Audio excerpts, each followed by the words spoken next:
ऐसी उम्मीद करते बहुत ही अच्छे और खैर खैरियत से होंगे। तो आज हम किधर आए हैं भाई? किधर आए हैं? पार्क। कौन से पार्क? मुझे पता है पार्क आए हैं, लेकिन कौन सा पार्क? गार्डन वाले। ये गार्डन है गार्डन, पर कौन सा नाम क्या है? नाम बताओ। पार्क। पागल लगा, रूमी पार्क आए हैं। हाँ जी, आप कैसे हो? मैं खराब हूँ। आप हमेशा ही खराब रहते हो। नाना वो आप कैसे हैं? इनका मेरा खराब हुआ है। मुझे भी पानी दे दे। प्यास लगी भी, मुझे भी बहुत ठंडी प्यास लगी है, ठंडी प्यास। तुम्हारा दादा भी ठंडा पानी क्यों पी रही हो? ये पकड़ो भाई, मैं पानी पी लूँ फिर मैं आपसे ब्लॉग लेती हूँ। वो ये शेडोडी है, मैं भी पानी पी रही हूँ।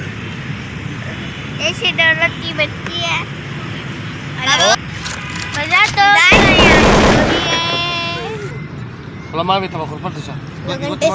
दो घंटे से मैं पानी पी रही हूँ।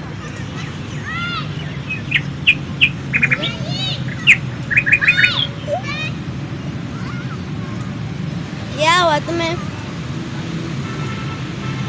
ये बोले तुम पागल हो। तो अभी हम पार्क नहीं आए हैं, अभी हम घर पापी जाओ उधर में। ये मेरे भाई हैं। नहीं, हम तेरे भाई नहीं, ये हमारे तीनों भाई हैं। मैं चौथी बारी आ रहा हूँ तो आने दो। ये मेरे भाई हैं। क्या नाम है? पांचवी बारी दिखा दिया। हमारा नाम क्या है इधर बताओ? इंसान। इंसान है, पर तुम्हारा नाम बड़े होके क्या बनोगे? बड़े होकर हाँ, बड़ा इंसान। इंसान बनोगे आप? तो अभी जानवर हो क्या? नहीं, अभी